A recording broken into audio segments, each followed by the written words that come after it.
Diriwayatkan oleh Imam Ahmad bin Hanbal dalam musnadnya bahwa ada seorang laki-laki yang bernama Nuaiman.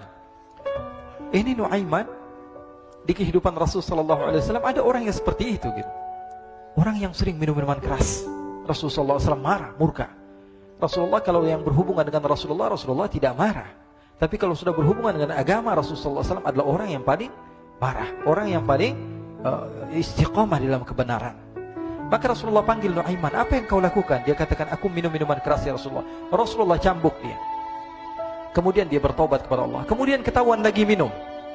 Kemudian dicambuk lagi oleh Rasulullah SAW. Sehingga sebagian sahabat memukul dia dengan pukulan yang banyak. Sehingga apa yang berlaku? Sebagian sahabat mengatakan, la'natullahi ala Nuaiman. Semoga Allah melaknat Nuaiman. Dia mempermainkan Rasulullah. Dia bilang sudah mau taubat tapi minum lagi. Dia bilang sudah mau taubat tapi minum lagi. Maka Rasulullah SAW mengatakan, la tal'anuh fa innahu yuhibbullah wa rasulah. Kata Rasulullah, jangan kamu laknat Nuaiman, karena dia itu cinta sama Allah, cinta sama Rasulnya. Dalam riwayat dia dicintai Allah dan dicintai oleh Rasulnya Muhammad sallallahu alaihi wasallam. Ibn Majah menceritakan bahwa Nuaiman ini pernah suatu waktu diajak oleh Sayyidina Abu Bakar pergi ke negeri Syam. Negeri Syam itu di mana? Seperti yang diceritakan tadi, antara daerah Suriah, Lebanon, Yordania, kemudian Palestina. Daerah seperti itu. Umumnya orang Quraisy pada masa itu mereka memiliki rihlah berdagang, membeli dagangan ke Syam, kemudian dijual lagi di kota Makkah. Ketika itu Rasulullah SAW didatangi Abu Bakar. Sayyidina Abu Bakar mengatakan kepada Rasulullah, ya Rasulullah, saya mau izin ya Rasulullah. Mau apa? Saya mau ajak dua sahabat kamu ini ikut berdagang ya Rasulullah. Siapa kata Rasul? Nuaiman. Kata Rasulullah SAW, Nuaiman kamu mau ajak? Mau ngapain? Biar seru-seruan aja ya Rasulullah. Kata Rasulullah, ya sudah, saya izinkan kamu bawa Nuaiman.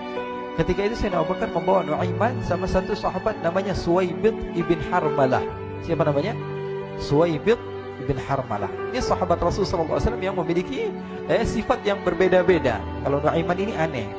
Pernah Rasulullah SAW dibawain makanan banyak, dikasih Rasulullah, dikasih sahabat semua. Semuanya sudah makan, tiba-tiba si Nuaiman ini, sahabat Nabi Nuaiman mengatakan kepada Rasulullah, ya Rasulullah, ini yang penjualnya, tolong kau yang bayar ya Rasulullah. Makanan udah habis. Makanan udah habis. Rasulullah SAW bingung, saya yang bayar. Akhirnya Rasulullah katakan kepada sahabat, ayo keluarkan uang, kita patungan, kita bayar. Rasulullah aja dimainin, apalagi kita orang. Sallu ala Nabi Muhammad.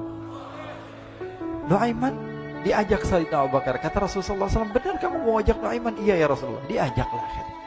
Diceritakan dalam riwayat Ibn Majah, diceritakan juga dalam Siyar A'lam An-Nubala, diceritakan juga dalam Musnadnya Imam Ahmad bin Hanbal, dalam riwayat Imam Ahmad bin Hanbal. Maka diceritakan Nuaiman diajak oleh Sayyidina Abu Bakar. Sesampainya di negeri Syam, semua dibagi tugas. Fulan bin Fulan kerjaannya ini, Fulan bin Fulan kerjaannya ini, semua memiliki kerjaan. Nuaiman tanya, wahai Abu Bakar, kerjaannya saya apa wahai Abu Bakar? Kata Sayyidina Abu Bakar, kamu mau ngapain terserah kamu wahai Nuaiman. Yang penting kamu ikut saya kan. Kemudian satu di antara mereka namanya Suwaibid ibn Harmalah. Ditanya oleh Sayyidina Abu Bakar, wahai Suwaibid, kamu mau kerjaan apa?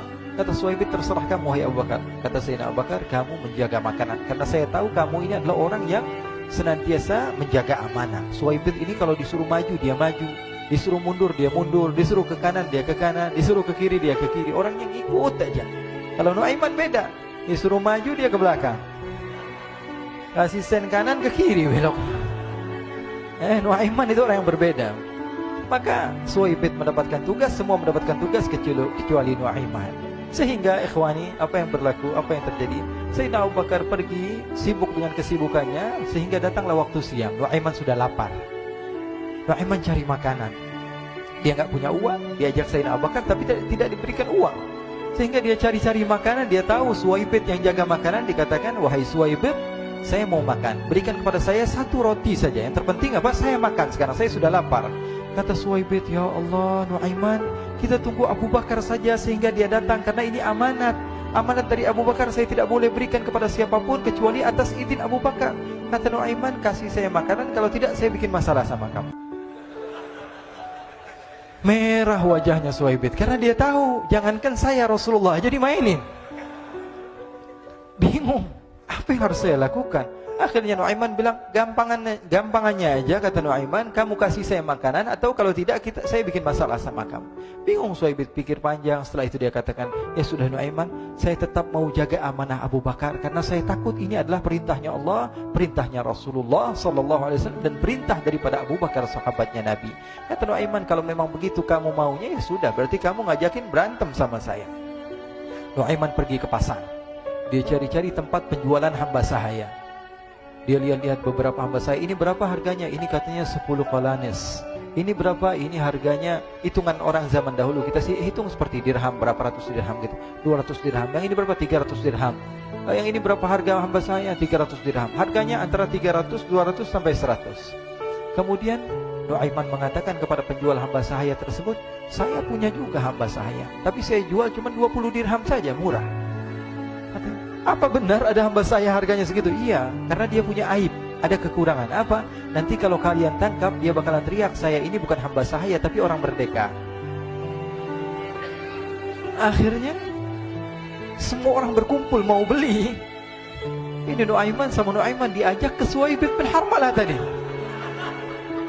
Kata Nuaiman, itu ada orang yang berdiri sedang menjaga makanan, itu hamba sahaya saya, tangkap saja. Oh baik.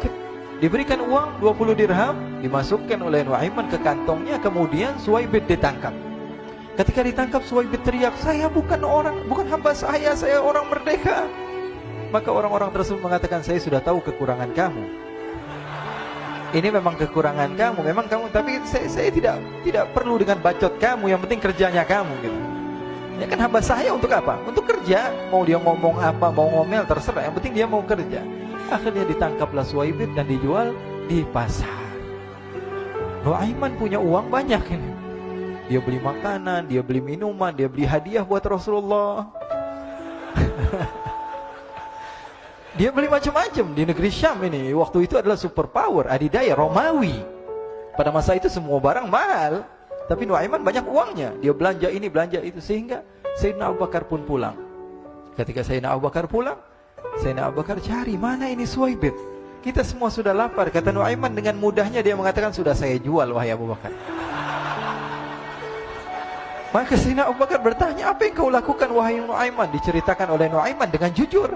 Nuaiman ini orangnya apa adanya, tapi nyusahin. Saya jual. Akhirnya dibawa oleh Nuaiman, Sayyidina Abu Bakar pergi ke mana?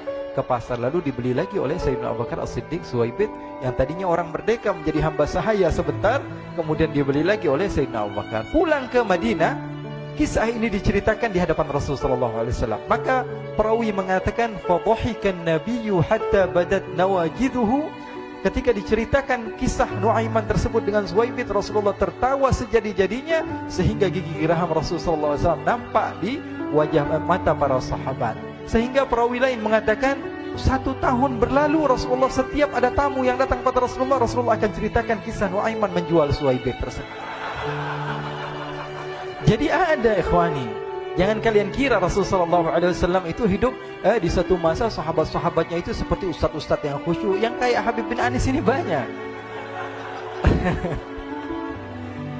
Bahkan ikhwani, mungkin di akhir karena masanya sudah habis, pernah suatu waktu Rasulullah SAW didatangi asyraf, delegasi dari beberapa negara yang ingin mengenal apa itu agama Islam. Sehingga mereka datang ke rumah Rasulullah SAW membawa unta, kendaraan yang ketika itu kendaraan yang paling mahal mereka miliki, itu untanya yang paling mewah. Diikat di depan rumah Rasulullah SAW. Tamunya pun masuk, duduk bersama Rasulullah SAW. Di depan rumah Rasulullah SAW ada beberapa sahabat. Ada Sayyiduna Hamzah, kalian tahu Sayyidina Hamzah adalah orang yang pemberani. Ada Sayyiduna Umar, kalian tahu Sayyidina Umar adalah orang yang pemberani. Ada Sayyiduna Ali bin Abi Thalib, ada Sayyiduna Sa'ad bin Abi Waqqas. 4 sahabat ini lagi nongkrong gitu depan rumahnya Rasulullah SAW, berjaga sebelum Allah Subhanahu wa taala turunkan ayat wallahu ya'simuka minan nas. Ketika mereka sedang asyik duduk, tiba-tiba Nuaiman datang.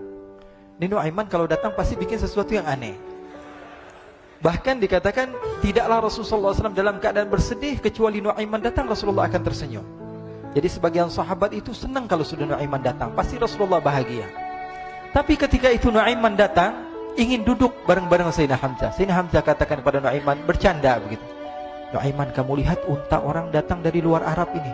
Lihat, kata Nuaiman, ini besar banget ini, badannya besar gitu. Dagingnya pasti banyak. Iya nih, kalau kita sate enak nih ntar malam. Kata Nuaiman. Kata Sayyidina Hamzah, apakah kamu berani? Kata Nuaiman, saya berani aja asal kalian gak bilang sama Rasulullah. Kata Sayyidina Hamzah, benar wahai Nuaiman, benar. Akhirnya Sayyidina Hamzah lupa masalah itu, cuma bercanda-bercanda saja. Sayyidina Hamzah lagi asik sama Sayyidina Umar, Sayyidina Ali. Tiba-tiba apa? Ternyata ketika dia melihat unta tersebut sudah pisah antara kepala sama badannya. Nuaiman mengatakan, wahai Hamzah, ini unta saya sudah potong, saya mau pergi sebentar. Kalau Rasulullah cari saya, tolong jangan beritahu di mana saya. Nanti kalau keadaan sudah aman, mari kita nyate bareng-bareng. Ini ada yang seperti itu di zaman Rasulullah SAW. Maka dia pun berlari dan berlari mencari satu tempat supaya Rasulullah SAW dia selamat daripada Rasulullah SAW. Sehingga Sayyidina Hamzah bingung, ini kalau Rasulullah keluar gimana? Ada Hamzah Asadullah, ada Ali bin Abi Thalib, ada Umar, gak bisa jaga kendaraannya, tamunya Rasulullah SAW. Akhirnya benar apa yang terjadi, ikhwani. Rasulullah SAW tamunya mau pulang. Ketika dia buka pintu tamu melihat apa? Untanya sudah begitu. Mereka teriak, wa naqatah, unta kami wahai Muhammad. Baru mau kenal Islam, unta kami, kendaraan kami sudah dibuang. Rasulullah SAW lihat Sayyidina Hamzah, lihat Sayyidina Ali. Mereka gak bisa ngomong, mereka hanya bilang apa? Nuaiman ya Rasulullah. Rasulullah perintahkan Sayyidina Umar, wahai Umar, sekarang kamu ambil uang, kemudian kamu gantikan, kemudian kamu berikan 2 kali lipat daripada harta unta ini, sehingga apa? Agama Islam tidak didengar dengan sesuatu yang tidak baik di luar sana. Akhirnya diberikan harta, diberikan unta yang baru dan diberikan harta yang lebih untuk orang tersebut, sehingga orang tersebut tidak menjelek-jelekan agama Islam. Kata Rasulullah SAW, dan sekarang waktunya kita balas dendam sama Nuaiman. Nuaiman ternyata berlari tempat yang jauh sampai hampir keluar dari kota Madinah. Dia dapatkan seorang sahabat Nabi yang hadir juga dalam peperangan Badar, namanya Al-Miqdad bin Al-Aswad. Siapa namanya? Al-Miqdad bin Al-Aswad ketika itu sedang menggali sumur. Ketika sedang menggali sumur, Nuaiman datang. Nuaiman katakan kepada Miqdad, wahai Miqdad, wahai sahabat Rasul, kamu orang yang hadir dalam peperangan Badar, kamu adalah orang yang hebat. Dipuji-puji sama Nuaiman. Ada maunya ini. Akhirnya dia bilang, wahai Miqdad, tolong saya. Kenapa wahai Nuaiman, kamu ini kekasihnya Rasulullah, orang yang disayang sama Rasulullah. Kenapa? Saya ini sedang dikejar-kejar orang jahat. Tolong selamatkan saya. Saya pengen masuk ke dalam sumur, boleh atau tidak? Kata Miqdad, siapa yang mengejar kamu? Pokoknya saya dikejar sama orang-orang. Kamu mau atau tidak selamatkan saya? Sudah, selagi kamu itu adalah sahabat Nabi, silahkan kamu masuk. Masuk akhirnya Nuaiman ke dalam sumur tersebut. Lalu Nuaiman mengatakan, wahai Miqdad, dia keluar lagi. Nanti kalau ada yang cari saya, tolong jangan beritahu saya di dalam sumur ya. Kata Miqdad, baiklah. Kata Nuaiman, siapapun yang bertanya tentang saya, kamu tidak akan kasih tahu? Iya, kata. Walaupun Rasulullah yang tanya saya? Katanya, enggak mungkin Rasulullah datang ke tempat sejauh ini. Iya, walaupun Rasulullah. Akhirnya masuk Nuaiman. Setelah beberapa menit, Rasulullah dan rombongan benar datang.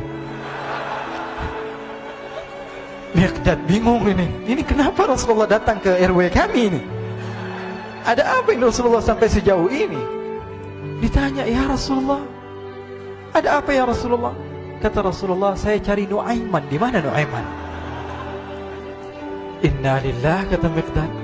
Enggak dijawab ini Rasulullah. Kalau dijawab saya ingkar janji. Akhirnya apa dia katakan? Wahai Rasulullah, mata saya tidak memandang kepada Nuaiman, tapi tangannya nunjuk ke dalam sumur. Sahabat. Apa dia bilang? Mata saya tidak melihat kepada Nuaiman, tapi tangannya nunjuk ke sumur. Akhirnya dibuka sama Rasulullah, Nuaiman muncul. Kata Rasulullah, Nuaiman, kamu bikin malu saya, wahai Nuaiman.